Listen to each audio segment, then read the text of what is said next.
Hey guys, what's up? It's the Culture Detective here, investigating your favorite movies. And today, about 6 hours ago, I left my apartment and spent $85 and as well as $38 taking the MTR all the way to Broadway Cinematheque in Hong Kong to watch the new Hong Kong movie Septet, the Hong Kong Story, or in Cantonese, 七人樂隊.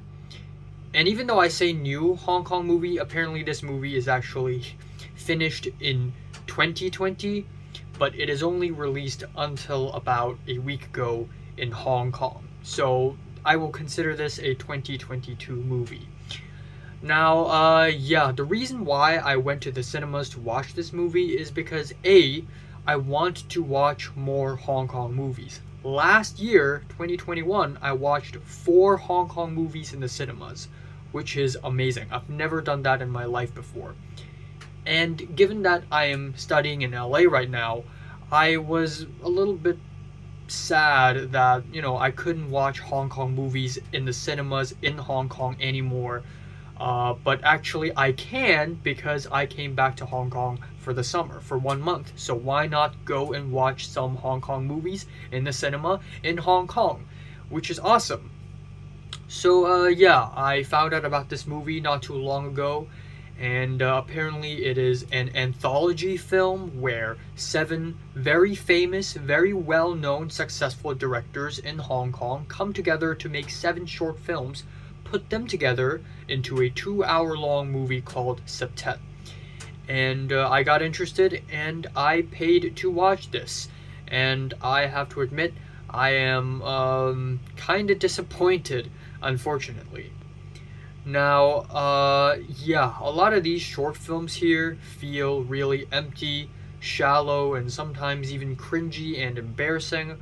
And despite the fact that I have great admiration for all of the filmmakers here, this movie is just kind of disappointing. I hate to admit it. I tried my best to enjoy it, but I just ended up kind of disappointed.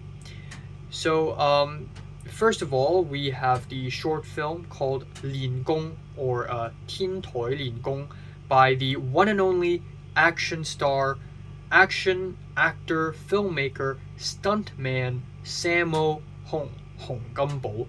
All the way from Buster Keaton to Tom Cruise, Sammo Hung is, in my opinion, the king of action. His action is just top-notch. He rivals Jackie Chan. He rivals Bruce Lee. He is one of the best action directors Hong Kong has to offer. And so we have a Sammo Hung short film, Exercise. And it is essentially a short film that is a bit of an autobiography where we have a bunch of teenagers who have shaved their heads because they're learning kung fu from a master, and they're learning it on a rooftop in Hong Kong. So not really a rooftop, it's like the top floor of a building. Rooftop would be the English word for it, but I actually don't really know what's the actual word for it. But I guess rooftop makes sense. So this is the short film, and first of all, I think it's pretty well shot. I think the camera movements and the editing is really clean. It's really nice. I mean, it's not great or anything. It's not inventive or anything, but it's soothing. It's relaxing. It's simple. It works. But at the end of the short film, I feel like I watched nothing, because at the end of the day, this short film is literally about nothing other than a bunch of kids training. They mess up a little bit. The teacher of Kung Fu gets mad for a little bit, and then that's it. And then at the end, Sammo Hung looks at the camera, recites a couple lines like he's about to sell you some insurance or something. So, it's a bit empty. 5 out of 10. Then, the next short film is An Ho's Headmaster, Hao Zhang. So An Ho, Hu Anhua, is a legendary director in Hong Kong. If you ask me right now what is my top 3 favorite directors in Hong Kong, An Ho would be one of them. She is one of the most important person in Hong Kong cinematic history. He has made tons of great films, and I have recently reviewed Last year I reviewed Boat People, 逃奔挪海, which is a film that I absolutely love, and there's also a film I watched recently called 幽靈人間, which I also really like. So obviously Anne Hu is one of the best filmmakers in Hong Kong, full stop. And unfortunately, this short film is subpar. It is nothing like Anne Hu's best work at all. I feel like this short film has a lot to say, but it's not saying anything. Essentially, it is about a bunch of kids in the 1960s in a primary school, and their relationship with one of the teachers and the headmaster slash principal of the school. And then flash forward to 2001. It's been like 50 years now, or it's been 40 years now, and the kids have all grown up, and the principal is an old man now, and they're, you know, getting back together, and one of the teachers had died, and they pay respect to that teacher at her graveyard, at her grave, at her headstone. Yeah, I feel like it has a lot to say about childhood and nostalgia and aging, but it just doesn't really reach anywhere, unfortunately. The camera work is fine. Some of the zoom ins and zoom outs feel kind of weird and unnatural. That being said, though, I think Francis Ng is easily a highlight in the short film. He is great. Watching him act is just a delight for me. He is amazing. He's one of my favorite actors in Hong Kong. But overall, it's just a very plain and empty short film. And not even in an artsy way, just kind of plain. 5 out of 10. Then the third short film is 別夜 by Tam Gaming, or Patrick Tam's Tender is the Night. And this is easily the worst short film on the entire short film movie. I have no idea what it's trying to say. Essentially, this short film is about a boy and a girl from secondary school. They're teenagers in the 1980s, and the girl is about to leave Hong Kong and move to Canada, because in the 80s a lot of Hong Kongers left and went to Canada. So the girl is about to go to Canada, and the boy's like, oh, I miss you, I love you, and the girl's like, I miss you, I love you, and they share one last night at the girl's apartment. First of all, this is a sappy, melodramatic love story, which is incredibly boring, plain, and inoffensive. It is not memorable at all, and I feel like I've watched something like this coming out from Hong Kong for 1,000 times already. Another thing is, why 80s? I mean, sure, with the, you know, moving to Canada, the Canadian migration wave, I get it, it's the 80s, but aside from that aspect, there's nothing 80s about this short film. Like, you could tell the story, the same story, the exact same story in the present day, present time, and it would still make sense, it would still work. There's nothing 80s about it. And then second of all, this short film is an absolute mess. So again, it's a sappy melodramatic love story, but as it goes on, it gets messier and messier. There is a brief dream sequence in the middle of the short film that leads to nowhere. It's kind of eerie and weird and ominous, but then it literally goes nowhere. They have sex at the end of the short film, but while having sex, there's voice over the sex scene where the two main characters recite poetry, like they're Drive My Car or something, which is stupid as hell. At least in Drive My Car, they explain it, so it's not a gimmick. But in here, it's just, I don't even know what it is. And the male character here, he doesn't even speak Cantonese all that well. There's obviously a mishap when it comes to casting for this short film. And at the end, the cinematography, the editing, the writing, everything, it just feels like a crappy student film. It's just not very great, and the more I think about it, the more I dislike it. 3 out of 10. The fourth short film is 回歸 by Yun Wo-ping. So, Homecoming by Yun Wo-ping.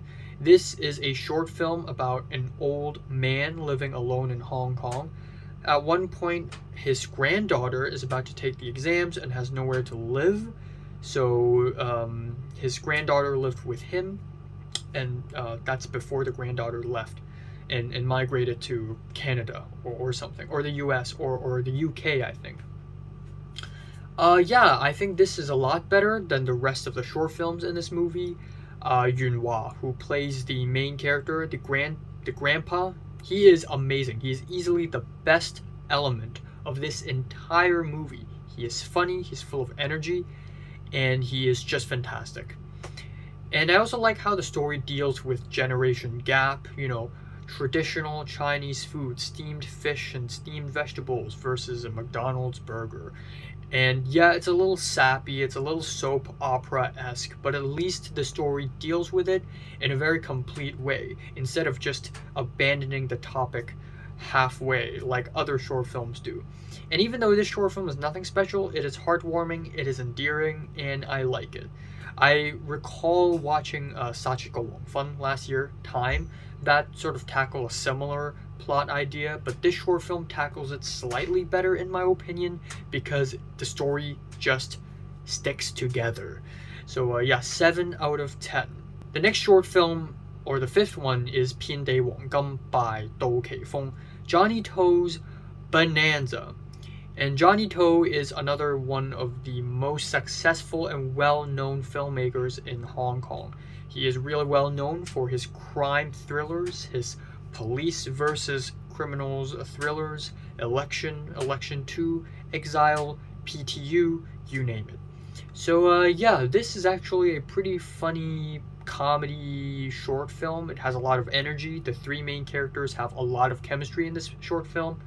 Essentially what happens is that three characters sit in a restaurant, a tang, and discuss stock prices and investing in stocks. And at first it's kind of set in the early 2000s, like 2000 or 1997 actually. And then a little bit later they come back together and it's set in the early 2000s, in 2003 when SARS was going on. And yeah, it's fun, it's simple, it works, but I don't really know if this short film was a critique of Hong Kong culture or is it just trying to be funny. So at the end, I don't really know what's the point of this short film. And even though this Tang restaurant is Johnny To's favorite restaurant apparently, this setting just feels very TVB, and that's not good. I hate TVB's movies and TV shows lately, or they don't do movies, they do TV shows, but yeah, it's very TVB, and I mean that in a bad way. But still funny, has a lot of energy, so can't say I hate it or anything. 6 out of 10. The sixth short film is Astray by Ringo Lam, or Mai Lo by Lam Lingdong, and it is the most ambitious but also the messiest short film here. Now Ringo Lam is also a very successful filmmaker, well known for his action-packed gunfire, car chases, fist fights, action thriller films. And he passed away in late 2018, rest in peace. So this is a bit of a posthumous work. And I think idea-wise, this short film is actually pretty great. It is about a guy who had moved to the UK for a couple decades. He came back to Hong Kong and he doesn't recognize Hong Kong anymore because so much has changed. This film tackles the rapid changes of Hong Kong really well, and it's something that I kind of feel as well. I kind of feel that, I kind of understand that because I left Hong Kong. I went to LA and left Hong Kong for 6.5 months. I come back and a lot of places look different. Again, a lot of new malls pop out, a lot of old places are torn down, and a lot of streets look different now. I feel that. But the thing is, this short film is kind of a mess because it constantly jumps from one place to another. It constantly jumps from flashbacks to flash forwards. It's all over the place. Structurally, it is a mess. And again, I just feel like this short film has a lot to say, but doesn't say these things as well as it could have. 6 out of 10. Finally, we have 深刻對話 by Choi Huk, or Choi Huk's Conversation in Depth. So this is the 7th short film and the last one in this lineup. And what the fuck is this? What is this? Now, I understand that Choi Huk is a bit of a goofball, is a bit of a troll sometimes, but what the hell is this short film? This is a really weird, goofy, self-referential, self-aware type ending. So throughout the whole movie, one theme that sort of strings these short films together is that they are period films and they are dramas. They're period dramas set in the 60s, 70s, 80s, 90s, early 2000s, with characters criticizing the Hong Kong society, maybe a little bit, migration, Hong Kong, stuff like that. But for some reason, the last short film here on this lineup is a funny SNL skit that looks like it came straight out of Black Mirror. It is a sort of a comedy skit where we have a doctor and a mental health patient in this mental asylum, and it's sort of this weird goofy thing full of twists and turns where the mental health patient is like, I'm Anne Ho, or actually I'm Maggie Cheung, or actually I'm Choi Hark himself. And then the doctor turns out to be crazy as well, so the doctor is like, no, I'm Anne Ho. And then two other doctors were in another room and they're like, no, we are Anne Ho, and everybody's Anne Ho. And then at the end, the real Anne Ho actually shows up. I don't know what the heck is going on in this movie, in this short film. I feel like Choi Hark is just trolling. He's just trolling Anne Ho. He's just trolling her. Like, the entire existence of this short film is just one elaborate prank. It's so head scratching, and I get it. Like, if it's just a funny little short film thing, okay, fine, I forgive you. But as the last short film after 6 dramatic period short films, this just sticks out like a sore thumb. It's so out of place, and it's kind of embarrassing. And yeah, it's just, I mean, I get it. It's creative. I'll give it points for that. But it just sticks out like a sore thumb. And again, Choi Hark is one of the finest filmmakers in Hong Kong. The Once Upon a Time trilogy, actually it has 5 movies. The Once Upon a Time movies, Blade, Green Snake. I mean, dude is stacked. But this is just, what the heck? Yeah. Really weird closer. Leaves a strange taste in my mouth, and I just don't really know what to say. This movie is definitely not for everyone. This is very much a film lovers movie, a Hong Kong film lovers movie. If you don't watch Hong Kong movies, and if you're not a compassionate fan of Hong Kong cinema, you're just going to be extremely confused, and you're just going to be super uninterested while watching the movie. I like that in this movie, they show who the director is after the short film is over. So every time I watch a short film, I'm guessing, ooh, who directed this? Who directed this? But still, I don't feel much after watching it. It feels like an empty, shallow film. I spent over $100 watching this movie, and I ended up not receiving anything. So yeah, that's unfortunate. 4 out of 10. I'm giving this movie overall a strong 4 out of 10. So, have you watched Septet, the Hong Kong story? 七人樂隊 from 1 to 10, which is rate it, like, and subscribe if you want more. And thanks for watching. It seems to me that 2022 doesn't have a lot of good Hong Kong movies to begin with, because every single Hong Kong movie, whether they are released already or unreleased, they all seem very weak and uninteresting, unlike last year, which at least has a couple of interesting movies. But this year is just a wasteland for Hong Kong cinema, so RIP.